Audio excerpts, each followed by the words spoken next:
Ce soir, dans le cadre du Festival de Nice, nous sommes heureux d'organiser le débat, le grand débat, le débat que tout le monde attendait, avec deux personnes qui ont écrit, je dirais presque les essais des années 2014-2015. D'abord un essai très polémique, Le suicide français, un gros succès aux éditions Albin Michel, par Éric Zemmour. Et puis, un livre absolument superbe, Cosmos. Cosmos, par Michel Onfray.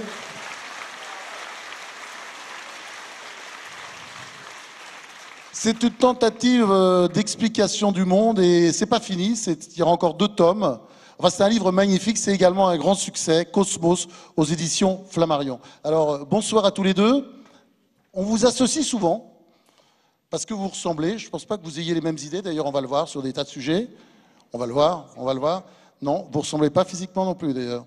Mais vous vous ressemblez parce que vous êtes tous les deux teigneux et vous n'avez pas peur. Et c'est vrai qu'on vit dans une société, cette société française, est de plus en plus contaminée par une sorte de peur. Et j'en ai un exemple, par exemple, cette semaine, avec la une du Point, sur les Arabes.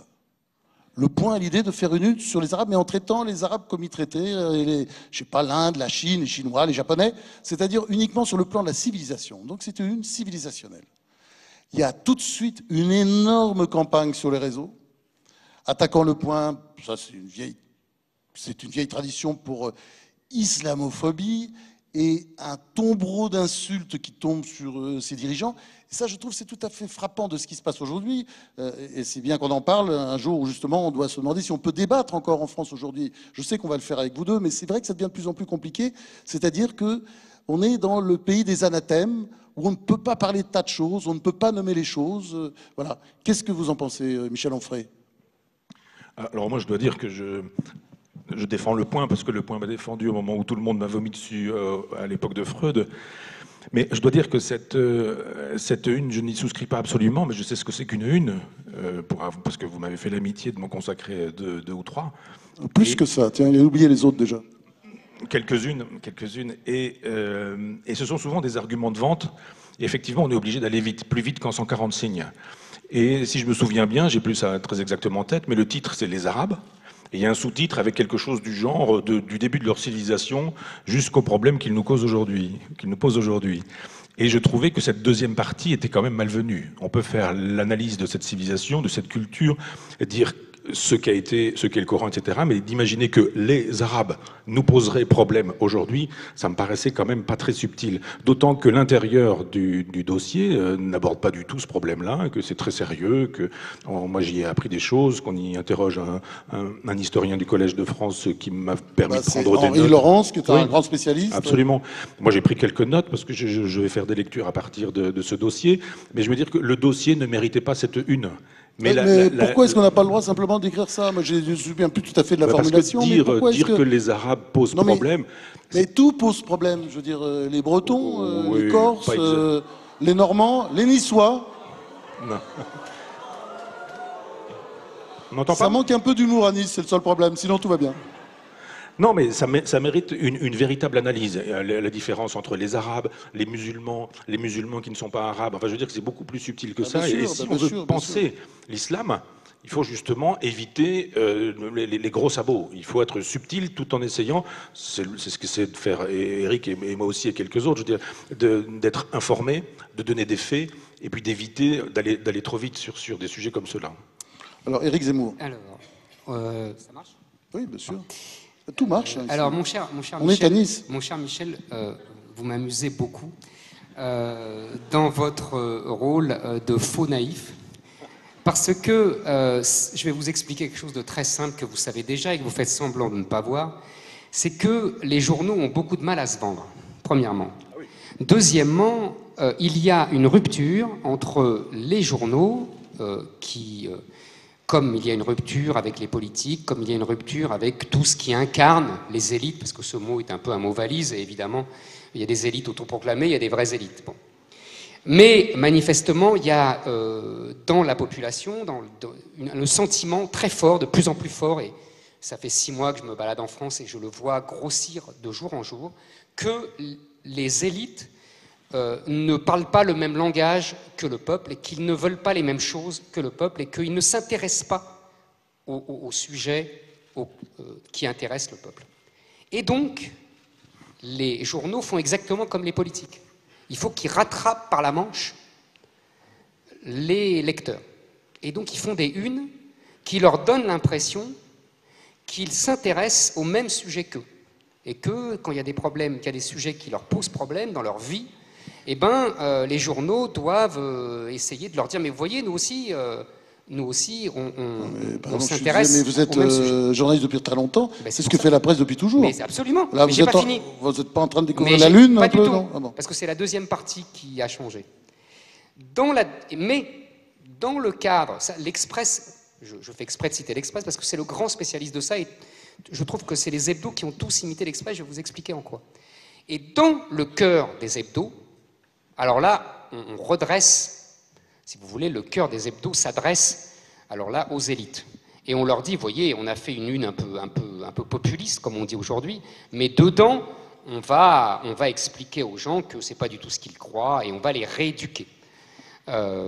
Et du coup, ça donne des choses d'ailleurs plutôt intéressantes. Dans Le Point, il y a l'interview du grand spécialiste de l'islam. Là, Henri Laurence, j'ai déjà donné le nom pour la... Pardon, oui, qui est remarquable. Oui, bien sûr, non, remarquable, je ne plaisante pas du tout, sûr. elle est remarquable. Collège de France, lui, professeur au Collège de France. Par exemple, j'ai appris une chose, oui, j'ai retenu que le wahhabisme, qui est donc un littéralisme musulman, a pris son essor parce que les Arabes qui étaient vaincus depuis, en gros, l'expédition d'Égypte, on pourra en reparler des heures, se demandaient comment renaître, comment revenir à la surface, et se sont inspirés des protestants qui sont revenus au texte littéral. Donc vous voyez, j'ai appris ça, je l'ignorais, et j'ai trouvé ça passionnant. Mais tout ça pour vous dire qu'il y a une dialectique assez hypocrite, il faut bien le dire, qui est que, comme les journalistes traitent un peu par le mépris les préoccupations des gens, et que ça se voit dans les ventes, ils essayent de rattraper ce mépris par des unes un peu racoleuses. Et je trouve qu'il y a une dialectique... Enfin, non, mais je ne veux pas la défendre, non, Le Point, mais Le Point est un des rares mais journaux. c'est pas Le Point en général, non, mais c'est un journal qui n'a pas de problème de vente. Il a toujours pris comme ça un parti pris, je parlais disons, en général. comment dire, subversif, oui, c'est ça, anticonformiste. Ça a toujours été Et le en parti même temps pris de ce très journal. conformiste. Oui, mais anticonformiste quand même, je suis désolé. Par rapport à d'autres titres, c'est certainement l'un des plus anticonformistes aujourd'hui en France. Ça dépend sur quel sujet. Mais on ne va pas discuter. Oui, d'accord, d'accord. Juste un mot, on peut dire qu'un certain islam pose problème. C'est pas exactement la même chose que dire les Arabes nous posent problème. Je pense que si vraiment on veut pouvoir... Michel. Alors là, vraiment, je pense que c'était pas l'idée du titre et c'était pas l'idée du journal et c'est pas ce que pense ce journal. Michel. Moi, j'y suis plus depuis 1 an et demi, j'y vais quand même souvent. L'idée que les Arabes pourraient poser au C'était problème... quoi, le sous-titre, l'idée quoi que les Arabes... Je me souviens plus exactement du sous-titre, mais l'idée que les Arabes pourraient poser problème aux Français, mais c'est une idée absurde. C'était c'est le vrai sous-titre. que... C'est pas une idée absurde. Non, c'est ce qui fait problème. C'est là pas qu'est la une- différence. excusez-moi. Non, ce qui fait problème. Non, ce qui peut faire... Ce qui fait... C'est une pratique religieuse, Non, Éric. pas du tout. Pardonnez-moi. Vous pouvez laisser passer Zemmour, s'il vous plaît, madame. Merci. Non, pardonnez-moi. Vous faites semblant de ne pas voir les choses. Il y a, d'abord, quand Michel dit un certain islam, moi je veux bien. Enfin, lui-même explique, je l'ai vu faire la leçon, je jubilais devant mon écran à Alain Juppé, lui-même a expliqué qu'il fallait lire le Coran, donc il y a différents islams, mais il y a quand même un seul texte. Et dans ce Coran, comme Michel l'a Il y a très des bien prélèvements dit, possibles. voilà. Et Mais pas bien les sûr, mêmes. comme toujours. Ah oui. Comme toujours. Mais si on prélève comme- parmi les sourates agressives et dangereuses, on n'a pas le même islam que quand on prélève, par exemple, la fameuse sourate issue du Talmud qui nous dit pas de contrainte en matière de religion. Ça fait 2 islams quand même. Non, mon cher Michel. Et assez non. incompatibles quand même. Non, Et si. non. Mais si on veut bien penser la chose, il Ça faut ne être... fait pas 2 islams, pardonnez-moi. Si. Pardonnez-moi, pas du tout.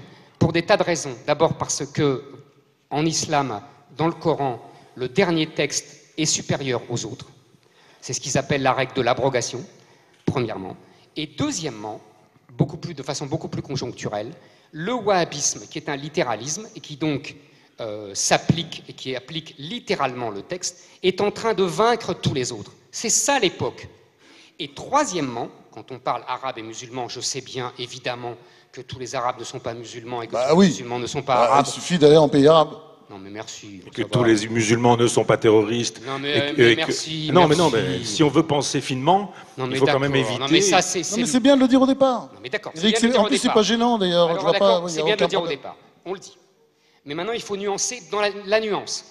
C'est-à-dire qu'il faut dire que le génie de l'islam et le génie arabe, et je dis ça sans ironie, c'est que l'assimilation se fait tellement bien que tous les musulmans s'identifient aux arabes.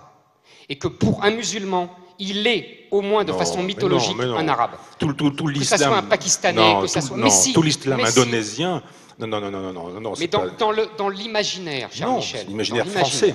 Non, pas du tout. Pas dans l'imaginaire français, justement. Pas du tout. Dans l'imaginaire musulman. Eric, là, il faut laisser la parole à Michel un moment. Sur quel sujet? Parce que non, moi. Qu'on finisse là-dessus, et puis après on passera à la suite. Sur l'islam, c'est ce qu'il vient de dire. Oui, donc moi je pense qu'il faut effectivement considérer qu'il y a des islams et qu'on doit pouvoir récupérer un islam républicain.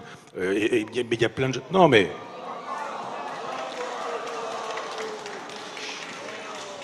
Bon. Un islam républicain... Excusez-moi, mais on n'est pas dans un congrès des républicains. Et moi, je ne me comporterai pas comme Nicolas Sarkozy. Ici, on siffle personne, on débat. Bien. Non, on a dit qu'on essayait de débattre. Hein.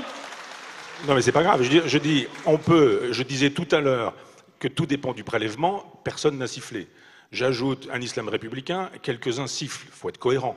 C'est-à-dire vous auriez dû siffler précédemment ou pas siffler du tout. Si effectivement je dis qu'il y a des islams en relation avec les prélèvements, il y a effectivement la possibilité d'un prélèvement qui va rendre possible un islam terroriste. Et on le sait et on le voit, mais il y a aussi un autre islam qui rend possible, avec les prélèvements qui seront faits, un islam républicain. Je vois bien que, par exemple, quand Juppé dit qu'il n'a jamais lu le Coran, combien, parmi ceux qui vont à la messe le dimanche et qui sont dans cette salle, ont lu la Bible? Combien sont capables d'avoir une discussion un petit peu technique sur ce qui distingue l'Exode, le Deutéronome, le Lévitique? C'est tout à fait normal.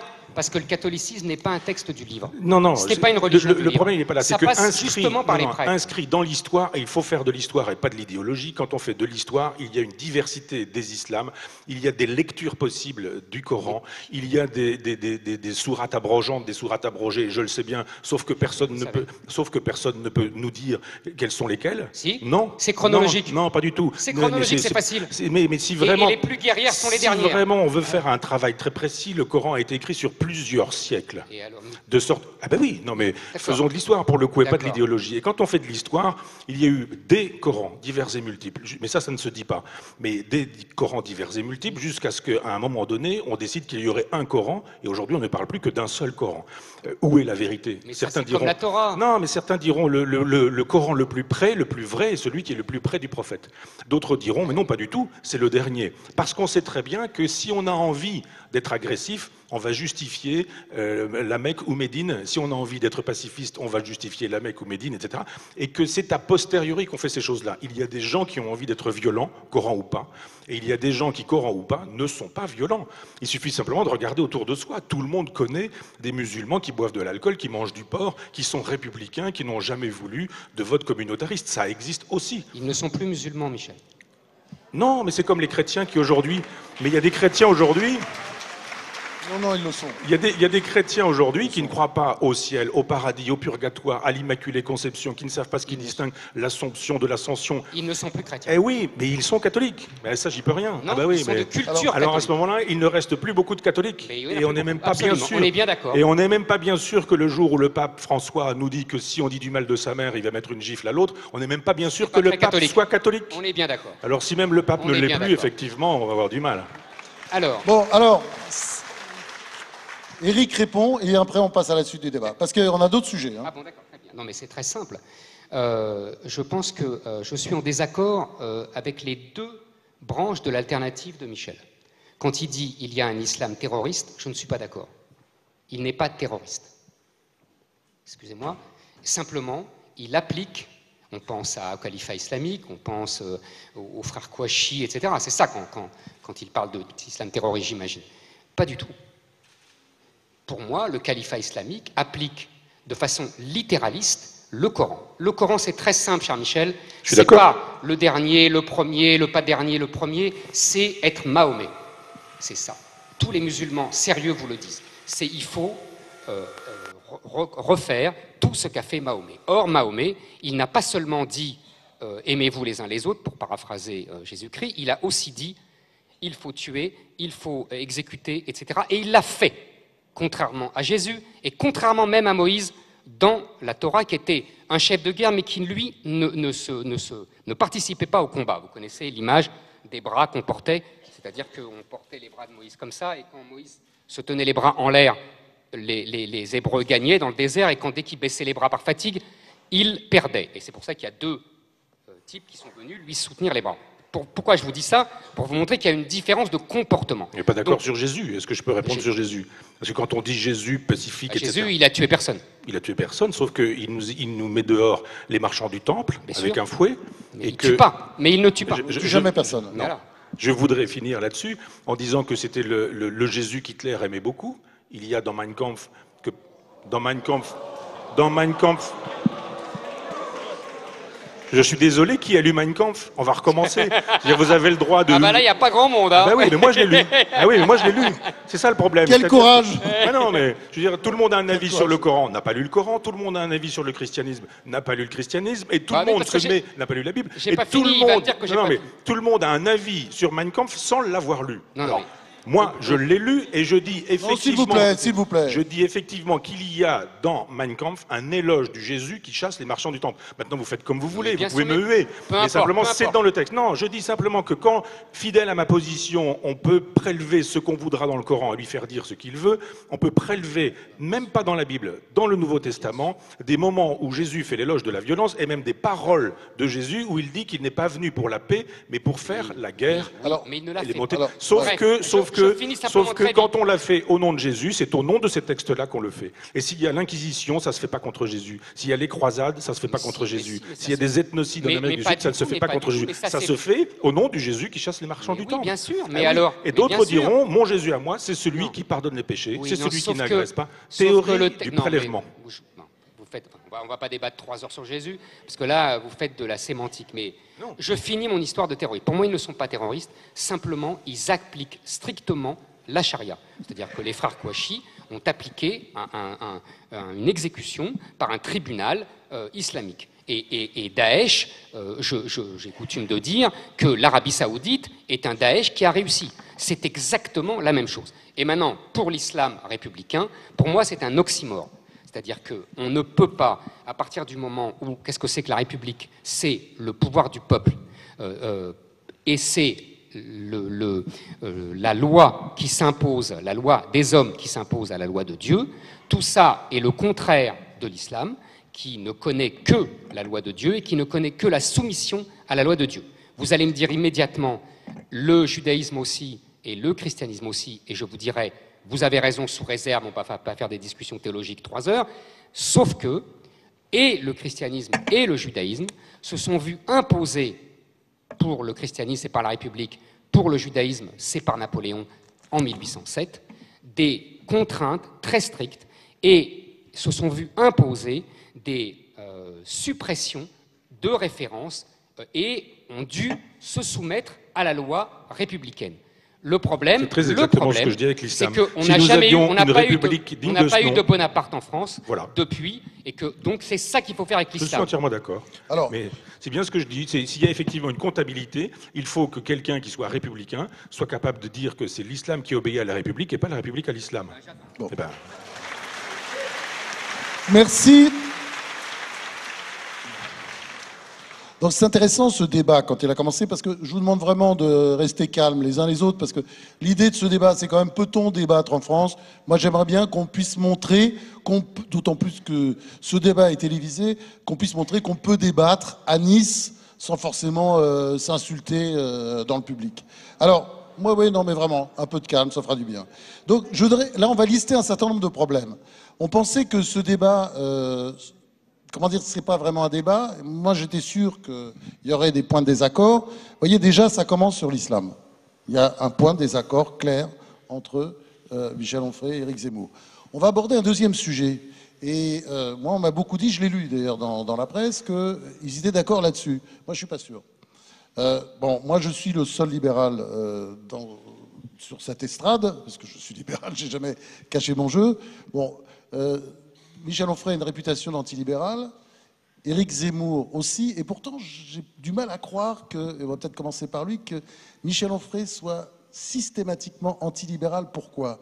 Parce que quand vous lisez son œuvre, il y a un personnage qui ressort, bon, on a tous compris, Nietzsche, Épicure était au sommet des sommets, mais il y a aussi Proudhon. Et Proudhon, il y a un tel anarchisme dans Proudhon qu'on n'est pas très loin du libéralisme. On est quand même en marge du libéralisme, c'est-à-dire que, vous verrez, dans quelques années, il ira dedans. Ouais, ça c'est clair. C'est clair. C'est l'évolution normale. Michel Onfray, non? Vous me prédisez un avenir de vieux con, mais c'est déjà le cas. Alors, oui, je suis d'accord avec Éric sur l'antilibéralisme, mais il y a plein de façons d'être antilibéral. Donc on est d'accord sur l'idée qu'effectivement le libéralisme est une catastrophe pour la France. La France qui est un pays qui est dominé par une sorte de communisme mou, puisqu'il y a 57% de dépenses publiques, de dépenses d'État. On est quand même sous un régime du communisme mou que du libéralisme. Dictature libérale. Oui, enfin, ce qu'il y a de libéral dans un pays où il y a 7% de dépenses publiques. Enfin bon, ça c'est ma... Si, non, mais je vais répondre à ça, c'est un sujet fondamental, j'allais en parler. Je vais définir mon libéralisme. Le libéralisme, le système dans lequel l'argent fait la loi. L'argent fait la loi. Donc c'est pas terrain, c'est à un moment où on nous dit c'est l'argent décidé. Ça, tout le monde est contre, forcément. Non, tout le monde est pour. Mais dans les maisons d'édition, on voit bien. Aujourd'hui, qui décide de la fabrication d'une couverture? Qui décide d'un titre? Les commerciaux. Qui décide qu'un manuscrit va devenir un livre ou ne va pas devenir un livre? Les commerciaux. Et même quand le directeur éditorial se met à penser comme un commercial. Est-ce qu'on va faire de l'argent avec ce livre ou est-ce qu'on va pas faire d'argent? Si on fait de l'argent, on le prend. C'est mauvais, pas grave, on fait de l'argent. Celui-ci, c'est génial, on va pas faire beaucoup d'argent. On va vendre 200 exemplaires, mais ça risque de marquer l'histoire de la littérature ou de la pensée. On ne le prend pas. C'est ça le libéralisme. Mais vous avez raison, comme il fonctionne actuellement, le libéralisme est une contrainte de chaque jour. Donc on a effectivement les inconvénients du libéralisme et pas les avantages du libéralisme. Alors mon libéralisme, effectivement, il passe par la communauté, la coopération, la mutualité, la fédération, ce qui n'exclut pas l'État, ce sur quoi nous nous retrouvons tous les deux, parce qu'il y a chez Proudhon, le dernier Proudhon, celui de théorie de la propriété, cette idée que l'État peut garantir l'anarchie. L'anarchie n'étant pas le désordre, entendons-nous bien, mais c'est presque la définition du libéralisme, ça, cette définition-là. Non, oui, bien sûr. Non, presque, tout est dans le presque. Le libéralisme dira pas besoin d'État pour ça. Oui, mais quand il est caricatural. Il y a une main invisible. Quand il est caricatural, enfin on peut pas. Oui, c'est plus. Enfin oui, c'est. Raymond Aron n'aurait jamais dit ça. Bah bien sûr, enfin je sais pas. Même Adam Smith n'aurait pas dit ça. Les gars. Ah pardon, excusez-moi. Mais là, on est entre nous, Donc, antilibéralisme, en tant que le libéralisme nous dit que c'est l'argent qui doit faire la loi. Donc aujourd'hui, l'argent fait la loi dans les hôpitaux, dans les écoles, dans les services publics, dans les campagnes, et on est d'accord là-dessus. Quand moi j'ai eu le suicide français, je me suis dit, évidemment, il a raison sur tous ces sujets-là. Il y a une espèce de destruction de la province, de destruction des campagnes. Ça n'est pas rentable. On ferme une ligne de train, on ferme une école, on ferme, etc., etc. Ça, c'est un massacre, me semble-t-il. Et si on veut aujourd'hui restituer l'État, il ne faut pas que l'État, ce soit celui qui ponctionne tout le temps, celui qui interdise tout le temps, qui nous dit vous allez vous habiller comme ça, vous allez manger comme ça, vous allez coucher comme ça, avec machin, bidule, un tel, mais pas avec tel autre, je ne sais quoi. Un État qui est en permanence présent pour nous dire ce qu'il faut faire personnellement. Donc je suis contre cet État-là. Et on peut partager ça avec les libéraux. Maintenant, je pense que l'État devrait garantir... Pardon ? Merci. L'État devrait garantir les libertés que nous devrions pouvoir construire sur le mode autogestionnaire. Mais le mode autogestionnaire suppose les Girondins, et nous sommes dans un vieux pays, d'accord avec Éric là-dessus aussi, dans un vieux pays jacobin, pour lequel la vérité de la Révolution française, c'est 1793. Ouais, nous sommes toujours dans une logique de guerre civile. Chez Éric, il y a quand même souvent un éloge de Robespierre qui, moi, personnellement, me fait toujours froid dans le dos. Mais bon... J'ai pas vu ça, moi. Ah, je l'ai lu. Mais Bonaparte était un ami du frère de Robespierre. Oui. Pardon.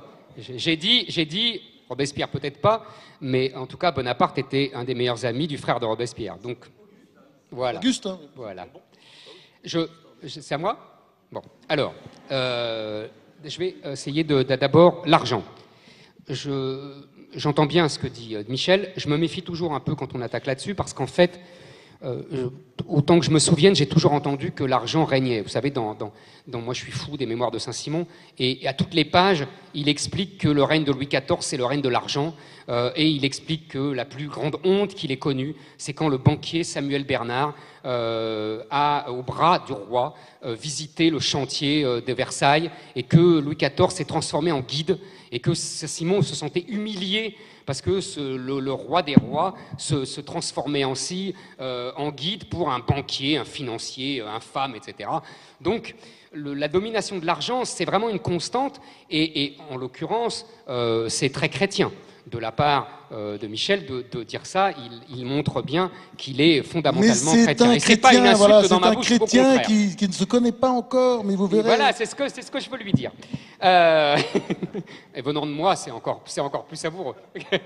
Alors, deuxièmement, le libéralisme. Alors, c'est une discussion sans fin parce que moi, j'ai pas l'impression d'être anti-libéral, ça dépend des définitions. Si le libéralisme, c'est l'économie de marché, je ne suis pas anti-libéral. Si le libéralisme, c'est la possibilité, contrairement au régime communiste d'antan, de pouvoir créer sa petite entreprise et de pouvoir la faire grossir, je ne suis pas anti-libéral. Si c'est le libéralisme, c'est le fait d'avoir des relations libres, de permettre effectivement de pouvoir grossir avec pas trop de charges, j'y reviendrai, d'impôts, etc., je ne suis pas anti-libéral. Je vous rappelle que le modèle moderne du colbertisme, donc a priori du dirigisme, il revendiquait le mot, c'était le général de Gaulle, et qu'à l'époque du général de Gaulle, il y avait 33% de prélèvements obligatoires. C'est-à-dire aujourd'hui, je crois que même les États-Unis sont au-dessus. Donc c'est pour vous dire qu'on peut discuter longtemps de ça. Maintenant, si vous voulez, il y a eu un changement majeur qui est, moi je préfère d'ailleurs ce mot, les Anglais ont trouvé un très bon mot pour une fois, c'est la globalisation. Et non pas la mondialisation, qui est un mot idiot, puisqu'il y a une mondialisation depuis que Christophe Colomb a découvert l'Amérique. C'est grotesque. En revanche, la globalisation, on voit bien qu'il y a non seulement une mondialisation des échanges, mais aussi une globalisation idéologique. On voit bien que ça a un sens. Et là, Michel a raison, c'est cette globalisation qui a complètement chamboulé l'intervention de l'État, qui l'a réduit avec l'aide du dieu de France, c'est-à-dire l'Europe, qui a été, en l'occurrence, le bélier de cette globalisation. Je ne sais pas que j'étais venu pour passer en accusation, mais... Et donc c'est évidemment l'Europe qui a servi de relais à cette globalisation en réduisant les pouvoirs de l'État et en interdisant à l'État de faire ce qu'on faisait encore dans les années 70, et ce que Michel a tout à fait raison de regretter, c'est-à-dire on ferme un hôpital là, on ferme une poste. Pourquoi? Parce qu'on ne fait plus de politique d'aménagement du territoire. C'est ça, en fait, que tu regrettes. Le gros problème d'Éric, c'est qu'il croit trop les politiques, parce que les politiques, quand ils ont une mauvaise nouvelle en France, sont quand même, à part quelques-uns, il y a quand même des exceptions, Dieu merci, ils ont toujours tendance à dire que c'est la faute à l'Europe. C'est la faute à l'Europe si ceci, c'est la faute à l'Europe si cela. Voilà. Ne me fais pas un édito dans Le Point. Pourtant, ils sont excellents. Hein. Excellent. Le Point est un excellent journal. Mais ne me les fais pas. Et d'ailleurs, c'est un journal qui organise des débats ouverts. Voilà. Non, ce que je veux dire, des débats ouverts. C'est évident. On se respecte mutuellement. Mais c'est ce que je fais.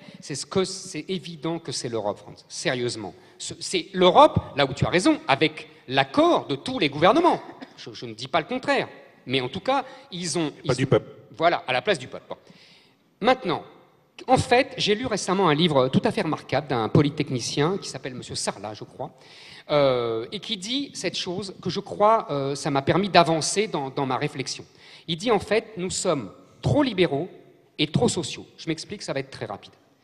Trop libéraux dans un sens, c'est-à-dire que nous avions...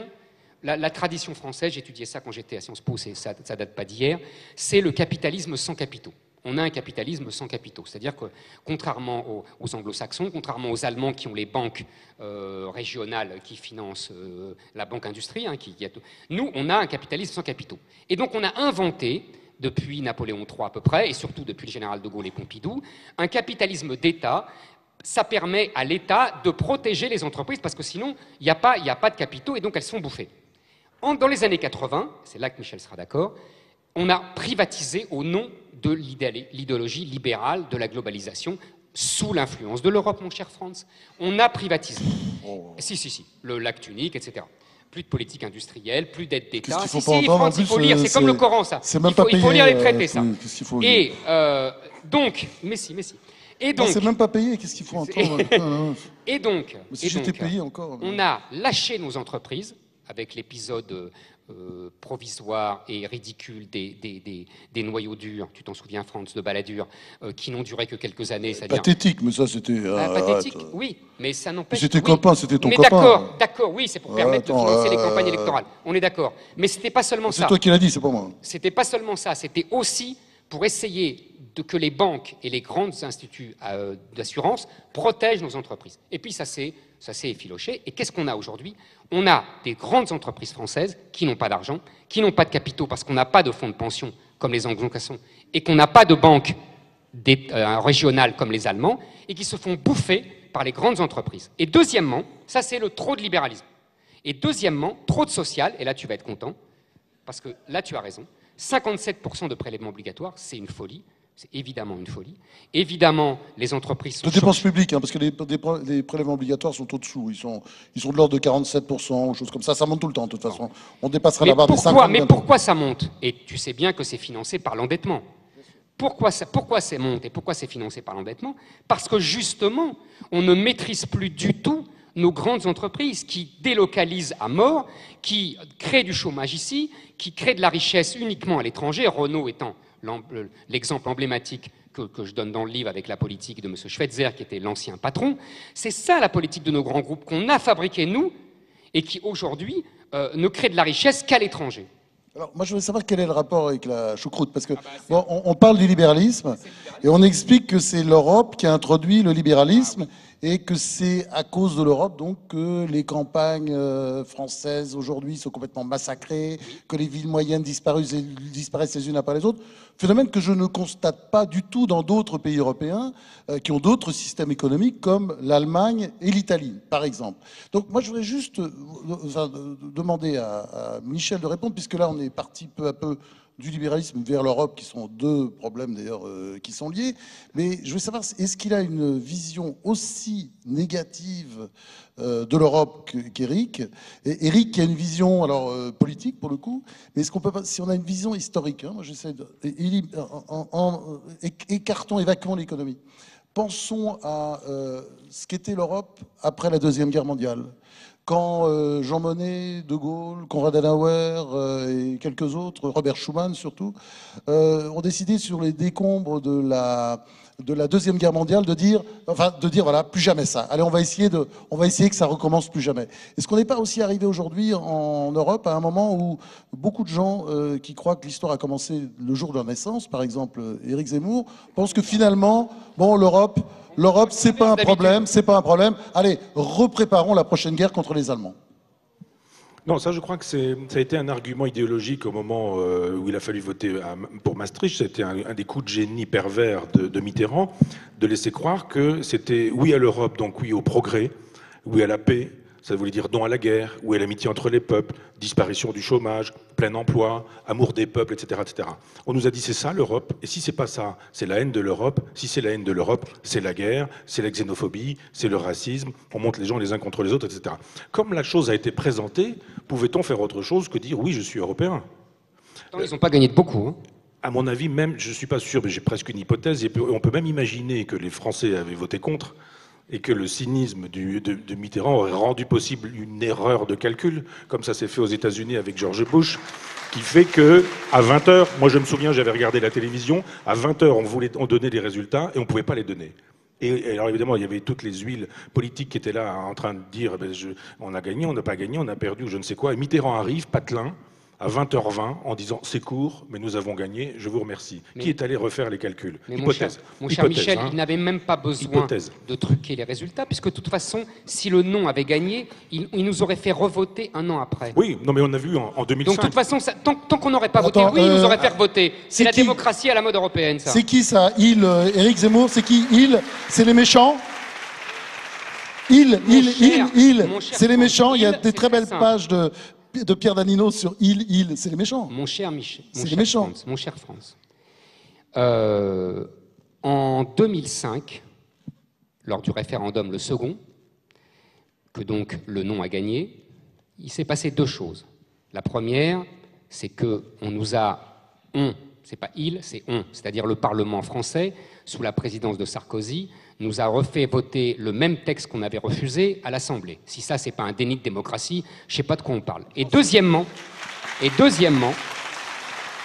pendant la campagne de 2005, Juncker, qui est devenu depuis président de l'Eurogroupe, si je ne dis pas de bêtises, Juncker avait dit, parce qu'il a beaucoup d'humour ce garçon, il avait dit « si c'est oui, on continue, et si c'est non, on ne s'arrête pas ». Moi, j'aime la démocratie comme ça, si vous voulez. Ouais. Ça me rappelle la blague sur l'URSS, vous savez. Ouais. C'était le capitalisme, c'est l'exploitation de l'homme par l'homme, et le communisme, c'est l'inverse. Bah, la démocratie, selon Juncker, c'est pareil. Alors, je voudrais finir. Ouais, juste un petit point, parce que moi, je suis très attaché aux faits.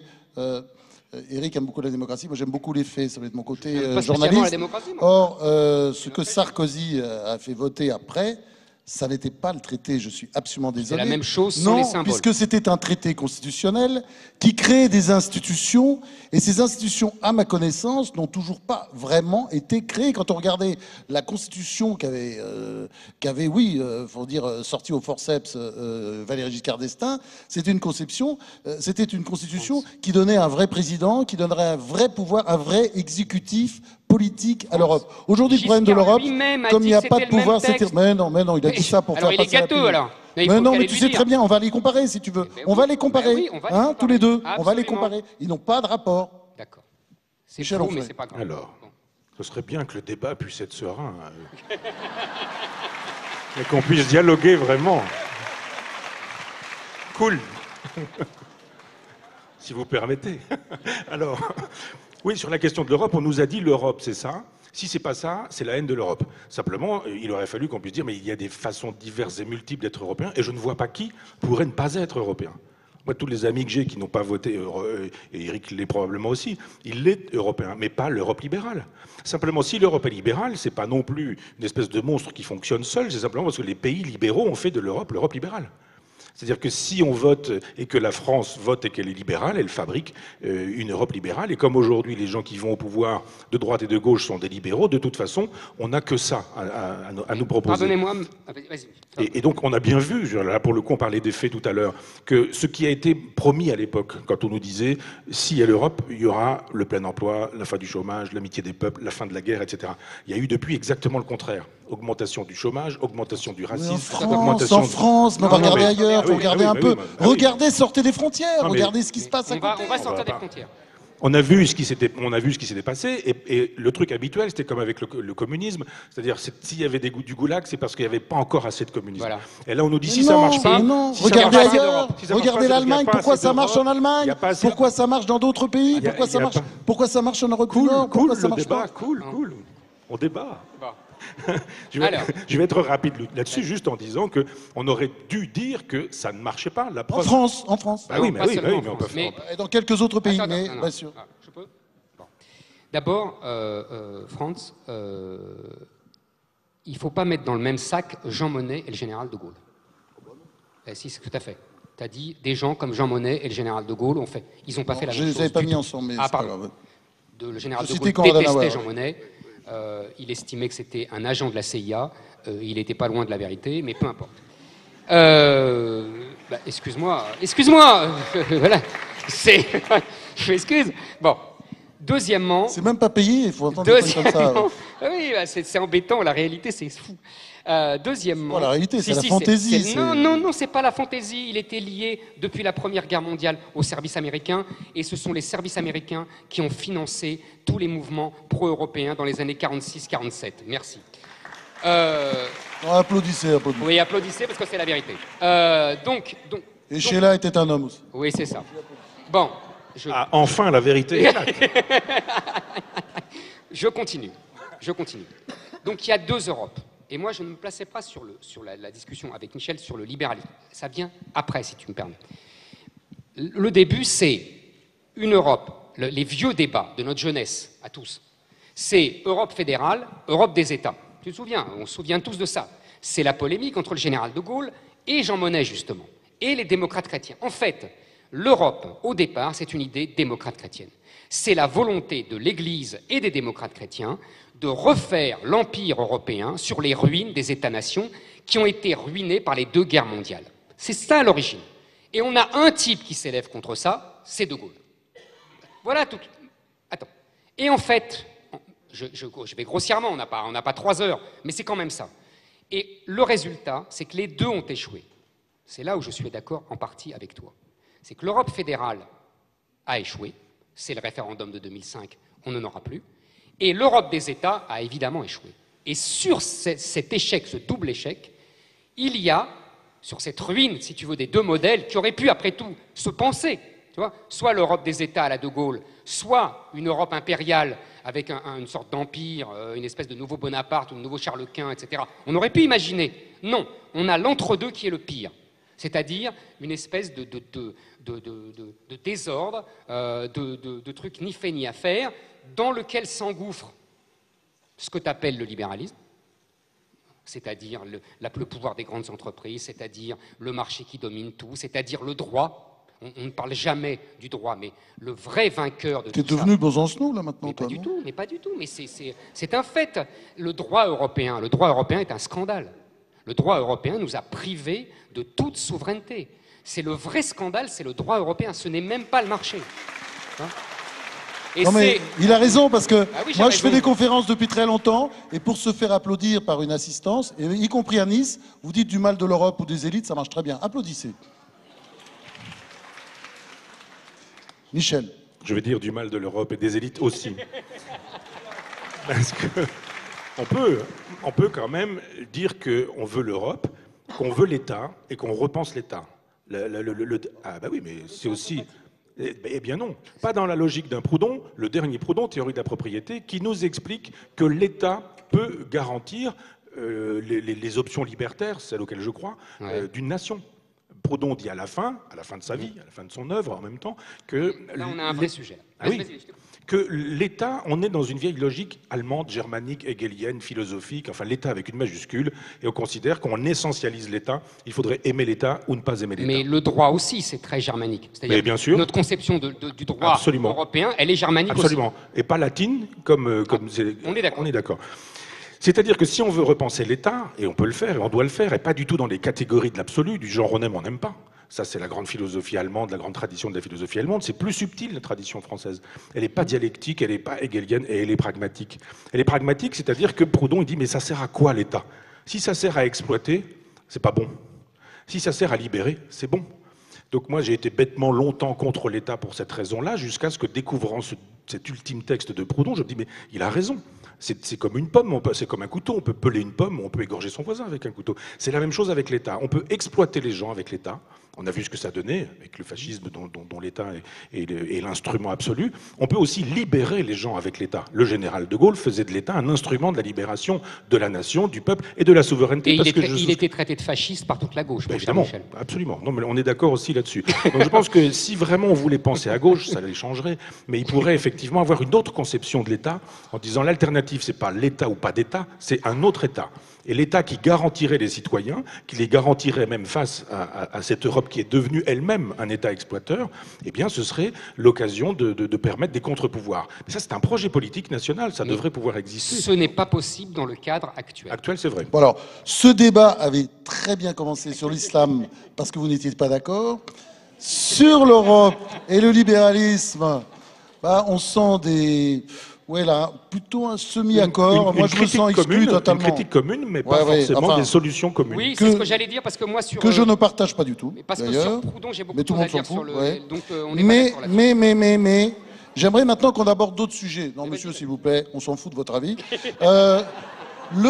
D'autres sujets comme mai 68, cool, par exemple. Le débat, cool. Cool, ça va, on vous entend tout le temps. Mais 60... Ouais, celui-là, je sais pas ce qu'il fait, là. Il est très excité. Il est payé par la CIA. Non, le KGB. Non, un peu excité, là. Oui, je sais pas ce qu'il fabrique, là. Oui. Donc, calme. Alors, autre sujet, alors peut-être là de discorde, d'après ce que j'ai lu dans vos livres différents, mai 68. Mai 68, le bilan pour Éric Zemmour, il est globalement hyper négatif. Hein. C'est presque d'ailleurs un livre, on peut dire, le suicide français contre mai 68, enfin les résultats, ce qu'a fait mai 68, alors que Michel, bon, n'est pas extatique évidemment devant le bilan de mai 68, c'est difficile, mais dit quand même que il y a aussi de bonnes choses à retenir de mai 68. On commence par Michel. Oui, alors d'abord, j'avais été très étonné en lisant Malraux, en lisant Les chaînes qu'on abat, de découvrir que mai 68 avait eu lieu presque partout sur la planète. C'est ça qu'on oublie la plupart du temps. C'est-à-dire que quand il nous dit il y a eu des choses sur les campus américains, il y a eu des choses, bien sûr, mais oui, ça a commencé. C'est même fondamental. On en reparlera, mais absolument, c'est fondamental. Absolument. Les campus américains, c'est fondamental. Absolument. Comme on est, nous, franco-français, jacobins, centralisés, parisiens, etc., mai 68, ce sont les barricades du quartier latin avec Cohn-Bendit, son sourire devant des CRS, etc. Des espèces de bons points qu'on donnait aux élèves, de mythologie. Donc, moi, je ne souscris pas à cette mythologie-là. D'abord parce que gamin, j'avais 9 ans en mai 68, j'ai 10, je sais plus, enfin, je suis né en 59, oui, c'est ça. Et j'ai vu, moi, mai 68, concrètement, sans trop comprendre, évidemment. J'avais une institutrice communiste qui nous foutait des baffes, qui fumait en cours, qui écoutait Europe 1 et qui attendait le grand jour et qui prenait les informations, comme on disait. Et il y avait le général de Gaulle à la télévision avec son costume de général et mon père trouvait que ça chauffait quand même. Et on voyait des bagnoles en feu. Donc j'ai compris que quelque chose avait lieu là. Et dans le village où il y avait la fromagerie, la laiterie, etc., les laitiers avaient refusé d'aller chercher le lait. Donc mai 68 a eu lieu, pas seulement à Paris, mais dans la totalité de la France. Pas seulement dans la totalité de la France, mais en Europe. Pas seulement en Europe, mais dans le monde entier. Ça veut dire que pour le coup, penser mai 68 à partir de Paris, c'est une erreur. Il faudrait penser à partir d'une philosophie de l'histoire, ce que fait Éric, qui ne pense pas, contrairement à ce que tu disais tout à l'heure, à partir de sa date de naissance. Au contraire, il est l'un des rares à avoir la culture... Non, mais c'est vrai, la culture et l'histoire. Bon, je m'excuserai peut-être. Non, mais c'est vrai. Il y a pas mal de gens dont c'est le cas, effectivement, qui pensent à partir d'eux-mêmes, mais c'est pas le cas d'Éric Zemmour qui a une culture historique et on peut effectivement débattre à partir de faits. C'est le moment de refraternisation. Non, mais on attend la suite. Non, mais je veux dire, Merci. moi j'ai lu son livre et c'est rempli d'informations justes et avec lesquelles il faut composer. Il faut composer avec le réel, pas avec l'idéologie. Donc mai 68 a eu lieu et de fait, quelque chose s'est passé qui a fait qu'on n'a plus parlé les uns les autres de la même manière quand on était supérieur hiérarchique, inférieur hiérarchique, homme, femme, parents, enfants, instituteurs, etc. Ça, c'est une bonne chose. La mauvaise chose, c'est que la destruction de valeurs qui avaient fait leur temps n'a pas été remplacée par des valeurs nouvelles. C'est-à-dire que ce moment de négativité qui a été mai 68 aurait dû être suivi par un moment de positivité qui n'a pas eu lieu. Donc je dis oui à ce moment de négativité d'abord parce qu'on ne peut pas dire non au réel. C'est un mouvement qui concernait la totalité de l'Occident. L'Occident est une espèce de bête vivante. Ça vieillit, ça fatigue, c'est né, ça meurt, ça disparaît, la civilisation disparaît, etc. C'est un mouvement de civilisation, pas seulement une espèce d'épiphénomène parisien. Parce que c'est absolument frappant, ça va jusque dans les pays de l'Est, hein, parce que Mais Dubček, c'est la même époque. Mais absolument. Voilà. Et quand on a compris ça, on se dit, on ne peut pas dire non à ce qui a eu lieu. Notre erreur, enfin, moi je me sens pas trop coupable de ça, parce que j'avais pas l'âge de contribuer positivement, je dirais l'erreur des intellectuels, des philosophes, dont on a beaucoup parlé à l'époque, ceux dont on dit qu'ils sont la French Theory outre-Atlantique, c'est-à-dire les Deleuze, les Foucault, les Guattari, les Derrida, etc., ont déliré. Et intellectuellement, ça a produit encore des effets chez Najat Vallaud-Belkacem, par exemple. Absolument. Ah ouais. Mais oui. Toute la théorie, la théorie du genre, la théorie pédagogique, tout ce genre de choses, procède de l'arrivée au pouvoir d'une partie de cette génération qui a été formée par la French Theory.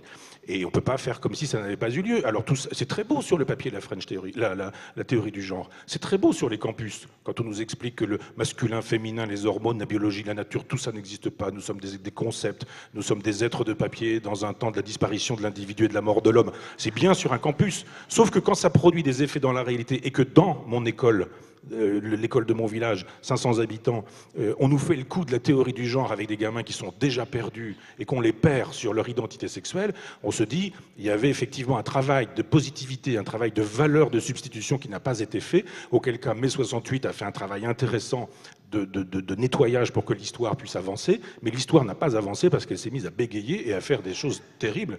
Et le constat qu'on fait aujourd'hui est 10 fois terrible, quoi. Donc alors, le bilan... Je peux répondre ? Donc pour Michel Onfray, vous avez compris, sur la fin, c'est très négatif, mais enfin, globalement, quand même, c'est plutôt positif. Hein. Oui, si c'était à refaire, il faudrait le refaire, disons-le voilà. comme ça. Et pour Éric Zemmour, c'est totalement négatif.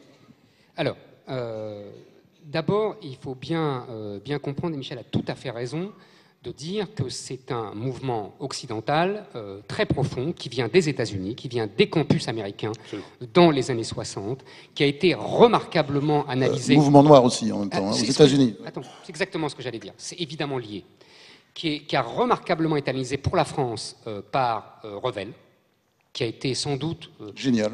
Vraiment, pour travailler sur mon livre, j'ai relu des tas de bouquins. Ni Marx ni Jésus. Exactement. Et c'est brillantissime. Le type a tout compris dès le début des années 70. C'est remarquable. Et pour les États-Unis, j'encourage tout le monde, même si c'est un peu casse-pied à lire, c'est Christopher Lasch qui a le mieux analysé cette évolution. Voilà. Alors, qu'est-ce qui s'est passé? En fait, et mai 68, je finis, la spécificité française quand même, que Michel a balayé avec dédain, c'est d'avoir, c'est la spécialité des Français depuis 3 siècles, c'est qu'on met des mots sur les événements. Et on met des mots, pas toujours les bons, sur les événements. C'est-à-dire qu'on a mis, dans un premier temps, une logorrhée marxiste sur un événement qui ne l'était pas. Et en tout cas, qui était individualiste, et qui était une défense et de l'individu et des minorités, tu as tout à fait raison, Franz, puisque c'est le début des mouvements noirs, c'est le début des mouvements féministes, et avec le règne de l'individu roi. Ça, c'est comment dire, le destin posthume de mai 68. Parce que sur le moment, moi j'ai le même âge que Michel et on ne comprend rien évidemment, mais sur le moment, les acteurs eux-mêmes ne comprennent rien, puisqu'ils lui donnent un discours marxiste de lutte des classes collectiviste, alors qu'il y a la grève générale des ouvriers, ils croient qu'on refait Lénine. Alors qu'en fait, pas du tout. On ne refait pas du tout Lénine. C'est là où Revel avait tout à fait raison, ni Marx, ni Jésus. Maintenant, c'est là où je ne serai pas d'accord avec Michel. Je pense que, qu'est-ce que c'est que ce mouvement, aujourd'hui, avec le recul, hein, pas avec la logorrhée marxiste de l'époque. Qu'est-ce que c'est que ce mouvement? C'est en fait un mouvement qui détruit les structures traditionnelles. La famille, la nation, la patrie, etc. L'Église. En fait, c'est le deuxième épisode de 1789. C'est ça, c'est fondamental. Le deuxième épisode, c'est la suite et fin. Sauf que, tant qu'il y avait l'affrontement qui a occupé tout le XVIIe siècle, tout le XVIIIe siècle, tout le XIXe siècle, entre cette poussée de l'individualisme émancipateur que défend Michel, et les résistances des structures traditionnelles, église, famille, etc. Il y avait une dynamique, il y avait une dialectique, il y avait quelque chose de très positif, parce qu'en fait, il y avait des structures traditionnelles qui tenaient bon et qui assuraient la continuité historique de la civilisation, et puis il y avait cet individu qui essayait de se cogner comme ça et qui essayait de s'émanciper de tout ça. Je crois qu'à partir de mai 68, les structures traditionnelles sont définitivement mortes. Et que c'est ça notre catastrophe. Notre catastrophe, c'est que l'individu émancipé est tout seul. Et donc, ce n'est pas, contrairement à ce que dit Michel, des délires de la déconstruction, ce n'est pas, je suis d'accord sur, ça va de Deleuze à Najat Vallaud-Belkacem, ça c'est vrai, mais ce n'est pas des délires, c'est simplement l'individu roi que tu valorises, mais qui est devenu fou parce qu'il est tout seul, parce qu'il n'a plus de structure traditionnelle pour le contenir. Et c'est pour ça qu'il y a un capitalisme fou que tu dénonces, et c'est pour ça qu'il y a un consumérisme fou, et c'est pour ça qu'il y a un féminisme totalitaire qui se transforme en théorie du genre. Mais ce n'est pas un délire, tu comprends? C'est simplement le bout du film. Oui, mais... Bon.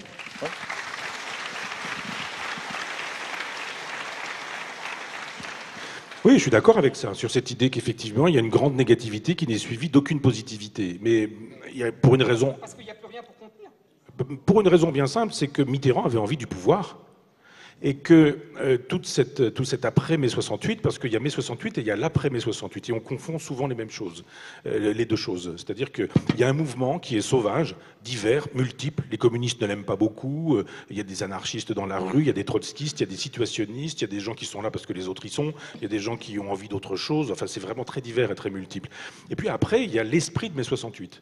qui fait effectivement, et tu as raison, que l'individu se retrouve dans un moment de nihilisme généralisé dont nous ne sommes pas sortis, parce que des gens auraient pu à l'époque nous sortir du nihilisme. De Gaulle, hélas, c'était trop tard, on lui a signifié son congé, il est parti, et on s'est aperçu que un pouvait éventuellement cristalliser une positivité de la gauche, ça aurait été Mitterrand, dans l'opposition. Il avait commencé à le faire. Le Mitterrand d'avant 81 est un homme de gauche. Il parle à gauche, du moins. Il parle la langue marxiste, comme il dit. Absolument. Et il la parle très bien. Absolument. Il le dit lui-même, d'ailleurs. Mais oui. On aurait pu imaginer que, fédérant l'écologie, le féminisme, le désir d'une autre pédagogie, etc., il ait une positivité s'il avait aimé la France, s'il avait aimé la République, s'il avait aimé non pas le pouvoir pour le pouvoir, mais le pouvoir pour faire quelque chose. Il arrive au pouvoir, il s'est servi de ce nihilisme-là comme d'une espèce d'escalier, il est passé, il est arrivé au pouvoir. En 83, il dit ça y est, fini de rigoler, la rigueur, le fameux libéralisme, l'Europe, et puis je vous ai bien eu. Et quand Mitterrand dit mai 68, ça a été 10 ans de perdu pour moi. Il dit en fait, il n'y aurait pas eu mai 68, je serais arrivé 10 ans beaucoup plus tôt et on aurait pu faire des choses. Après De Gaulle. C'est ça. Et on se dit, mais on voit bien, et toi tu le connais mieux encore avec les biographies que tu as pu écrire, sur l'espèce de cynisme de ce personnage, mais Oui, enfin, qui se ressemble, ça semble. Oui, oui. Mais ouais. Moi aussi, je sais faire applaudir une salle. Non, mais je veux dire, Il va regretter d'être venu, France, en fait. Et on voit comment le personnage n'avait rien à faire de la gauche, rien à faire de la République, rien à faire de Jaurès, rien à faire du peuple. Beaucoup à faire de l'Europe. Oui, évidemment, sûr, oui. pour sauver sa peau. Pour sauver sa peau. Non, mais il avait des convictions. Mais lui il aurait pu parce qu'il fait des. Il avait des convictions d'ailleurs. Il y avait des gens bien avec lui. N'oublie pas, Il avait Mitterrand, c'est cet homme malade qui tient à peine debout et il a besoin, avant de partir, de faire 2 discours, l'un à Strasbourg, l'autre à Berlin. Ah, vous voyez. C'est la lutte finale. Nous, mais on a va appelé. chanter l'international. On a appelé ce débat peut-on débattre en France. On pensait qu'on pouvait débattre à Nice. Je pense que c'est très compliqué. Attends, mais je voudrais... Surtout quand ça ne plaît pas à la salle. Mais je vais finir quand même. Non, mais comme ça ne plaît pas à la salle, il faut continuer. Et la phrase de Mitterrand qui voulait dire, comme ça, la voix chevrotée, cette belle phrase, c'était. Non, pas du tout. Ah non, c'est vrai, c'est pas lui. C'est une phrase d'ailleurs prophétique pour Éric. Je donne mon corps à Le la France. nationalisme, c'est la guerre. Et c'est faux. Voilà. Et Mais c'est ça, une phrase fausse. c'est pas une phrase de cynique. C'est une phrase Ça n'est fausse. pas une phrase de cynique. C'est quelqu'un qui en a bâmé ça, pendant je la suis guerre, d'accord. comme Mais c'est une plein de phrase gens fausse. qui en ont soupé pendant la guerre. Alors, Voilà. Bon, je voudrais répondre alors, parce que juste un mot parce que Non, moi mais je là, voudrais tu vas qu'on être aborde content, un je suis autre pas du tout sujet. d'accord avec- Ah, très bien, Je d'accord. suis pas du tout d'accord avec lui. Enfin. Non, mais vraiment, Moi, je crois au grand homme. Hein. Je vais... Et je crois au grand homme de gauche aussi. Moi aussi, je crois au grand homme. Et Mitterrand était un très petit homme. Moi, je crois au grand homme, mais... Bon. Mais je crois, en l'occurrence, que Michel se trompe et que on peut faire le procès de Mitterrand, mais c'est pas le sujet. Je vais pas du tout me placer sur ce plan-là. Au moins, on se fait applaudir. On peut Non, mais oui, mais justement, je vais pas le faire. Justement, je vais pas le faire. Mitterrand, les Je élites, pense que l'Europe. Mitterrand a exploité ça, oui, avec cynisme, oui, mais il est largement dépassé par ce mouvement. Non, mais vraiment, j'en ai pour 2 phrases. Je voulais dire simplement que c'est là la contradiction que Michel ne veut pas voir de lui-même.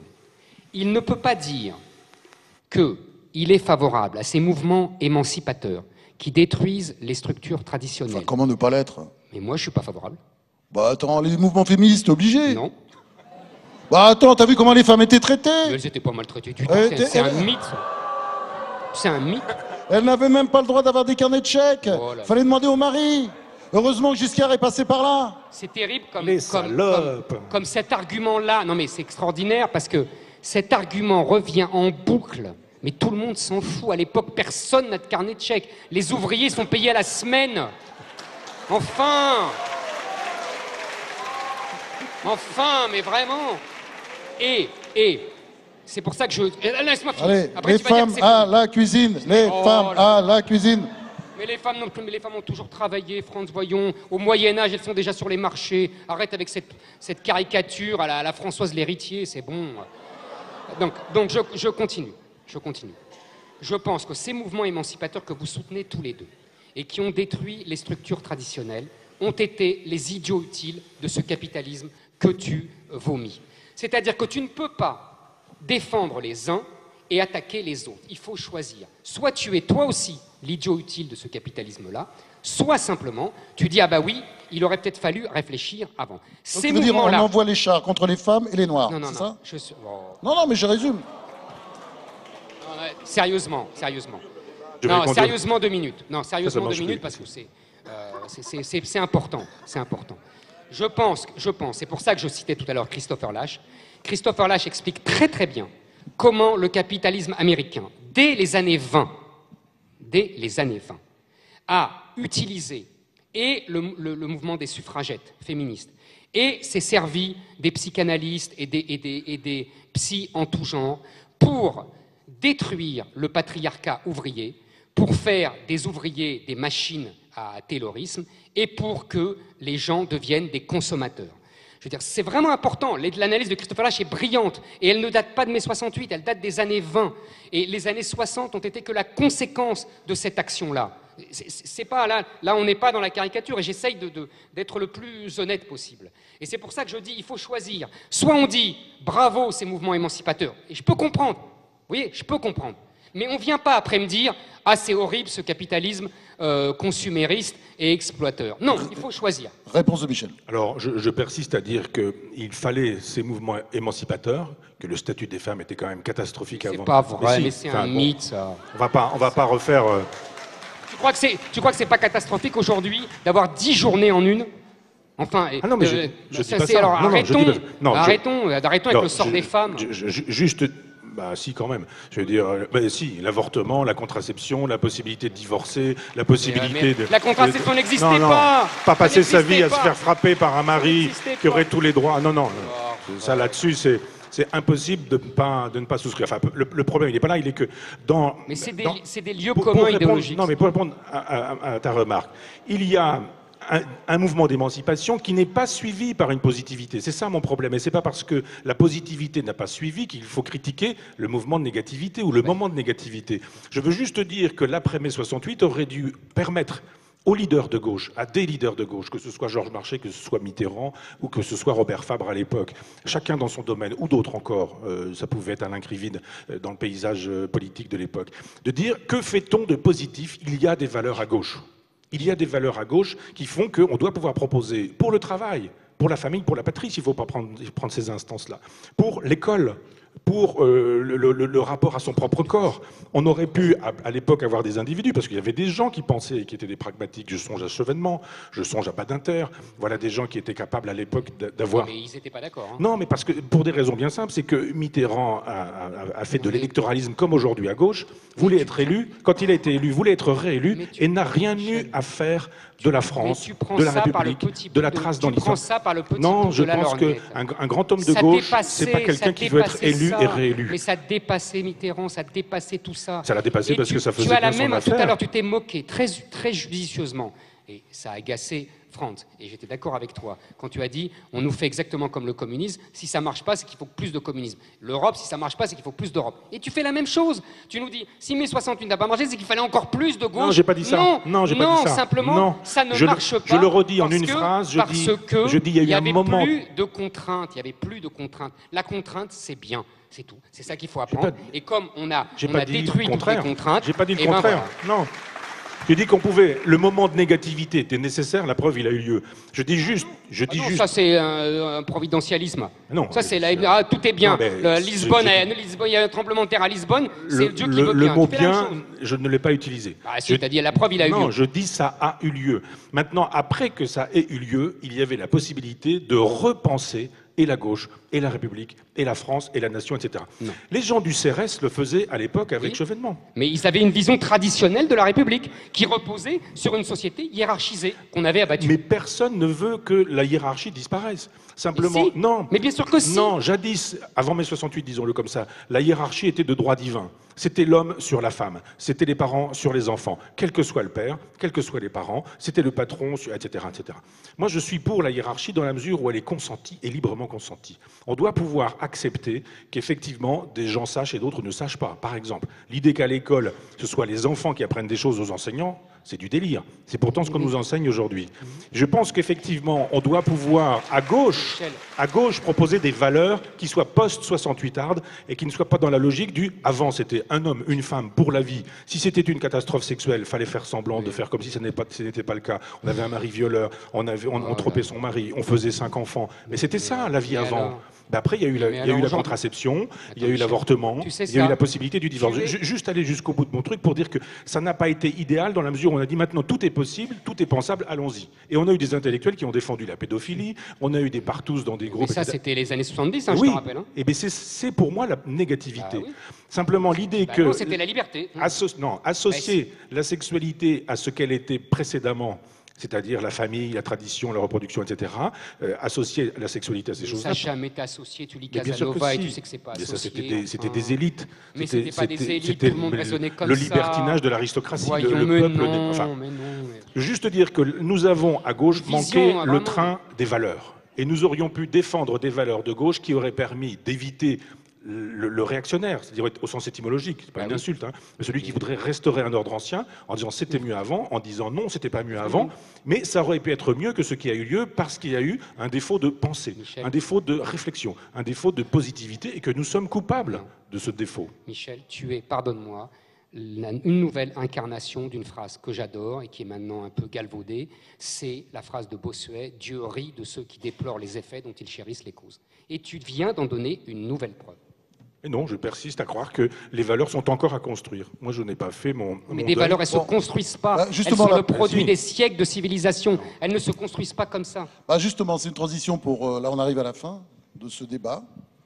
Qui a été... Ah oui, c'est vrai on serait bien resté toute la soirée, mais il y a un concert, l'opéra, voilà, il a toute une vie et on est obligé de respecter... Alors voilà, donc la question pour terminer. Moi, j'ai juste une question sur l'avenir. Comment vous le voyez, l'avenir? Évidemment, on ne pourra pas épiloguer pendant des heures là-dessus.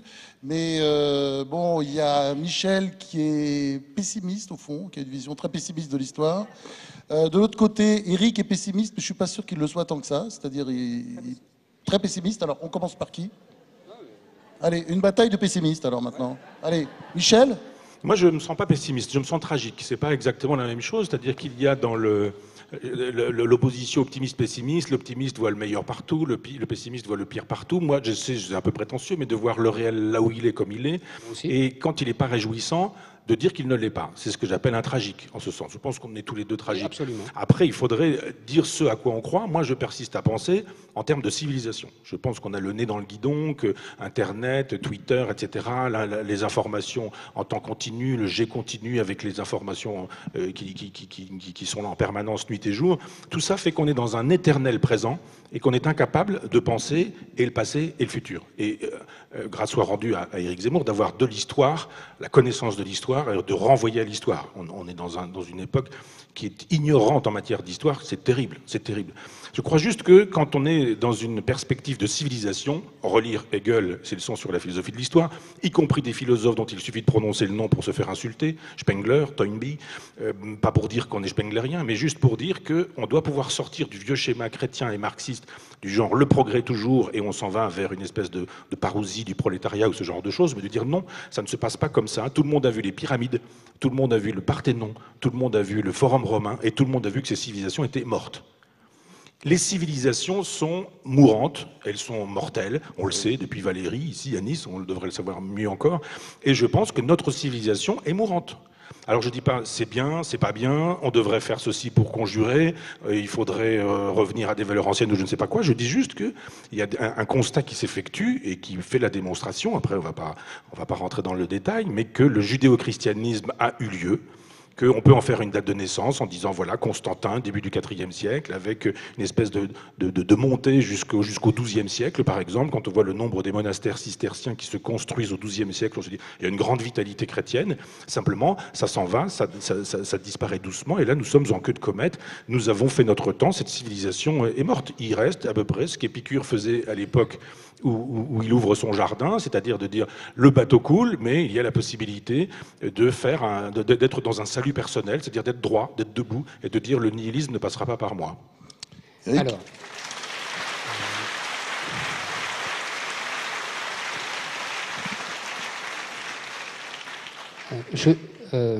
J'écoutais attentivement Michel et je me rendais compte d'une chose amusante, mais qui ne va pas du tout l'amuser, c'est que je suis absolument d'accord avec Michel, mais pas pour les mêmes raisons.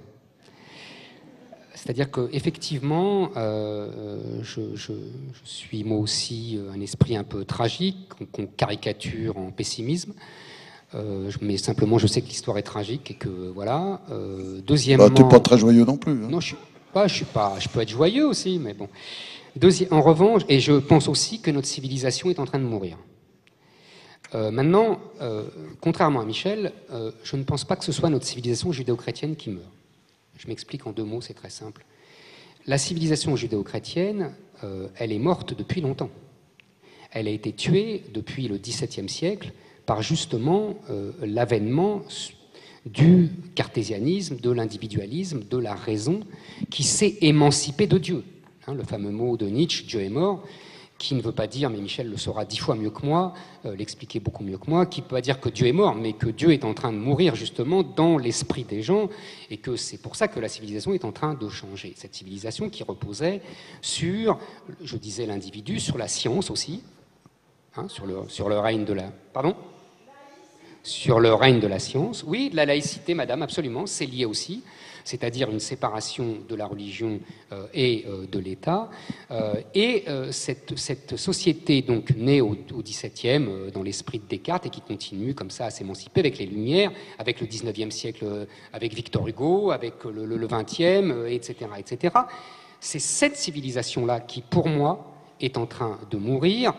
On a tous les deux, pas pour les mêmes raisons, mais tous les deux moqué la théorie du genre, on a tous les deux dénoncé le consumérisme fou, on a tous les deux dénoncé l'individualisme fou. C'est l'aboutissement, pour moi, de cette civilisation-là que je décris. Et c'est pour cela, et c'est là mon point de désaccord avec Michel, c'est pour cela que, paradoxalement, je suis moins dur avec la gauche, parce que je pense que Mitterrand et d'autres que tu conspues se sont ralliés à un nouveau modèle parce que leur modèle républicain de gauche que tu défends n'est plus opérationnel. Tout simplement parce que c'est désuet. Et que, en gros, je pense, pour répondre précisément à ta question, que nous sommes sortis de cet univers qui est né sur les ruines des guerres de religion. Hein, c'est-à-dire comment on empêche les guerres de religion, c'est avec tout ce que j'ai dit, la laïcité, la technique, l'individu, la rationalité, etc. Et que nous revenons aux guerres de religion. C'est-à-dire que nous avons fermé une parenthèse et qu'aujourd'hui, pour des raisons positives et des raisons négatives, les raisons positives, c'est le besoin de spiritualité, c'est le besoin qu'on n'est pas qu'un consommateur, qu'on n'est pas qu'un producteur. Hein, on voit bien partout, l'islam n'est pas le seul pour redémarrer à notre discussion du début, mais ce besoin de spiritualité va aussi s'accompagner d'affrontements terribles entre religions. Et que je pense que c'est là que nous allons. Petit mot de la fin, l'un et l'autre. Un petit mot de la fin, non? Tu veux? Petit mot de la fin? Court, hein? Ça va? Ouais. Pas de mot de la fin? Les affrontements, je sais pas. Ça, je n'ai pas d'idée là-dessus. C'est pas impossible. Je suis toujours très étonné. Mais plutôt étonné aussi parfois dans le bon sens, c'est-à-dire quand on nous dit tout est catastrophique, l'islam nous guette, ils sont tous là, ils veulent mourir, etc. Ça fait 2 ou 3 jours que je suis à Nice. Dès qu'on est à une terrasse de café, on voit des avions qui sont atteignables par des armes qui sont en circulation. Ça n'a heureusement jamais eu lieu. Donc je me dis, on nous dire que ça peut être pire. Non, certes, je suis d'accord. Non, mais je veux dire je suis d'accord. Non, mais tout le monde nous dit la guerre est pas loin, la guerre est possible, etc. Je veux dire, les bazookas ou les machins comme ça, c'était en vente sur Internet quasiment. Et on se dit, là, n'importe qui peut se mettre dans une chambre d'hôtel et puis viser un avion et exploser 500 personnes. C'est, fort heureusement, entendons-nous bien, ça n'a pas eu lieu. Donc je me dis, à un moment donné, l'idée de la guerre civile, peut être agitée comme un fantasme. Je me dis juste qu'il y a des attentats, c'est trop. Il y a un régime... C'est pas un fantasme pour moi. Non, j'ai dit il y a. Hein, j'ai pas dit on fantasme sur l'idée qu'il y aurait des attentats. J'ai dit il y en a. Simplement, quand on regarde regarde l'histoire, je dirais, on se dit c'est une péripétie. On n'est pas dans une logique de guerre civile où on ferait exploser des avions, où on ferait dérailler des trains, où ce serait là en permanence. Alors on peut dire on n'y est pas encore. C'est ça. Oui, moi je pense pas forcément je ne pense pas forcément qu'on y aille. Je pense que ça se fera plus en douceur. Je pense qu'on y va tout doucement. Ça sera plus en douceur. Le mot de la fin, c'est quoi? Je pense pense qu'on y va tout doucement. Et d'une certaine manière, on pourrait peut-être conclure sur quelqu'un auquel on est souvent associé. Le roman de Michel Houellebecq est très intéressant parce qu'il montre comment les choses se font en glissant doucement. Pas forcément avec la violence, mais simplement avec ce dans quoi les Français ont quand même aussi pas mal excellé, la collaboration. Et je trouve que il y a parfois des façons de mettre en évidence la collaboration. On regarde, Eric et toi, France, vous aurez probablement les chiffres, mais c'est quoi la collaboration en 40? C'est quoi la résistance? 1%, 2%, quoi. Exactement. Voilà, c'est rien du tout. C'est rien du tout. Voilà. C'est ce que j'allais dire. Eh oui. Donc il n'y a pas besoin. Et c'est une guerre civile. Entre collaborateurs et résistants, c'est une guerre civile. Après, on est dans l'hypothèse concernant le déroulement de l'histoire. Je ne dis pas que ça n'aura pas lieu. Je dis simplement que là où nous en sommes, le pire n'est pas encore au rendez-vous, comme on a trop souvent tendance à le dire. Je vois de temps en temps comment le pire pourrait être au rendez-vous si vraiment les choses étaient aussi désespérées qu'on veut bien le dire. Pour le coup, je vais finir avec une note optimiste. Moi, j'ai envie de finir avec une note d'humour. Hein. Les prédictions sont très difficiles toujours. Surtout pour l'avenir. Surtout en ce qui concerne l'avenir. Hein. C'est une vieille blague anglaise. Et puis c'est vrai que, disons, pour paraphraser Bernanos, c'est toujours plus sympa d'être un imbécile optimiste qu'un imbécile pessimiste. Hein. Ça se porte mieux, non? Vous ne trouvez pas? Bon, enfin bref. Peut-on débattre en France, je crois qu'on en a donné la preuve ce soir, deux personnes qui ont fait 2 livres qui ont agité beaucoup le monde éditorial ces derniers mois. Le Premier ministre. Le suicide français d'Éric Zemmour et Cosmos, le premier tome d'une série de 3, hein, c'est une trilogie. Cosmos, vers une sagesse sans morale, aux éditions Flammarion de Michel Onfray. En tout cas, voilà, ils ont démontré tous les deux, et je les en remercie, que on peut ne pas être d'accord, et Dieu sait si vous n'êtes pas d'accord sur beaucoup de sujets, et puis en même temps discuter en se respectant. Merci à vous. Merci. Merci. Merci.